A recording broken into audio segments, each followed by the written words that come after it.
Qualche spunto export? Partiamo da qua. Se fai le cose che hai sempre fatto, otterrai i risultati che hai sempre tenuto. Bello, vero? È un aforisma di Anthony Robbins, non è farina del mio sacco, ma è molto efficace, molto valido. In genere viene usato in chiave negativa, cioè viene usato per dire che se hai sempre fatto qualcosa di sbagliato, continuando, continuerai a ottenere cattivi risultati. Ma possiamo anche valutarlo in chiave export, che è il mio settore, eh, con un'osservazione e un piccolo adattamento di questa realtà. Facciamo il caso comune per tante piccole e medie imprese delle imprese nate nel dopoguerra, un periodo di crescita economica, un buon boom, crescita demografica, crescita di richiesta di beni di consumo, di prodotti per le famiglie, per il maggiore benessere, per sostenere l'economia, per un ritrovato ottimismo se vogliamo anche. Quindi che cosa succedeva? Produco dei beni, il mercato tira, viene a sapere che io faccio dei beni validi, li compra, si genera un passaparola, aziende, imprenditori, clienti dicono che io ho dei prodotti validi, comprano e io comincio a crescere, do questi beni a disposizione anche ad agenti che vanno nelle varie regioni italiane, propongono questi prodotti, che generano nuovi ordini, nuovi clienti e tutto va bene.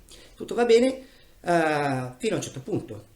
Poi a un certo punto cosa succede? L'economia frena, la crescita demografica si ferma e l'ottimismo svanisce. Peccato, siamo arrivati ai giorni d'oggi. Quindi che cosa succede? Noi potevamo avere dei prodotti della qualità e della foggia più disparata, però supponiamo di aver prodotto beni di lusso.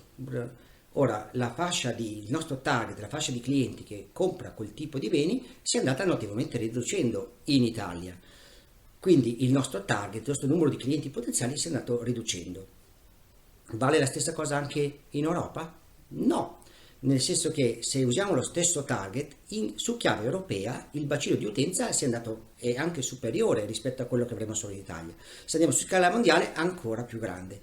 Ma come arrivavo io ai miei clienti? Arrivavo per passaparola, arrivavo per agenti, fiere, quindi con persone che direttamente dalla mia azienda andavano a incontrare i possibili clienti o tramite me gli agenti andavano a incontrare i possibili clienti. Questo non è più lo scenario attuale. Non è più lo scenario attuale perché si è inserito un nuovo attore, uno che comunica, dà le informazioni su chi c'è in giro sul mercato. E questo non sono gli agenti, o almeno non più solo gli agenti, è qualcuno che arriva ovunque, anche dove noi non possiamo arrivare con l'agente, con la TV, con la pubblicità, sulla carta stampata o su altri mezzi. Questo signore si chiama Internet e all'interno di Internet questo personaggio ha un nome ben definito, Google.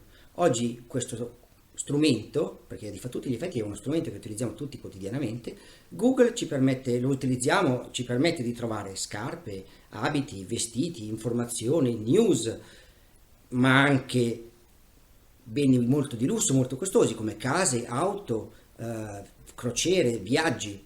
Quindi quando cerchiamo un prodotto, le persone a livello mondiale accedono più facilmente alle informazioni su tutti i prodotti disponibili, anche sui nostri, cercando attraverso Google che tanto più rispetto a quanto verrebbe fatto o quanto potrebbero ricevere attraverso gli agenti che sono i nostri emissari per propagare la nostra produzione, i nostri beni.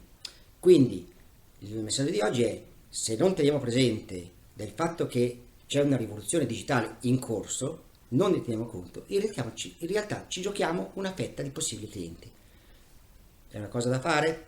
Io reputo di no. E reputo però di poter sfruttare questa opportunità che abbiamo, perché se produciamo ancora oggi, come 20, 30, 40 anni fa, dei beni validi, appetibili sui mercati e piacevoli o interessanti per i clienti, oggi il bacino d'utenza non è più quello dove arrivavo prima col mio agente e con la mia presenza in fiera, ma è un mercato molto più ampio, a patto di far loro sapere che noi esistiamo. E questo è il punto di oggi, quindi il sunto di tutto quanto è: se continuiamo a fare quello che abbiamo sempre fatto, oggi non è più detto che otterremo i risultati che abbiamo sempre ottenuto.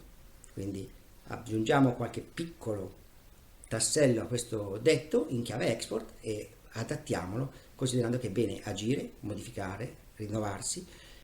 Come diceva Bruce Springsteen, siamo nati per correre, dobbiamo sempre correre, dobbiamo stare dietro al mercato e dobbiamo cercare di rinnovarci continuamente.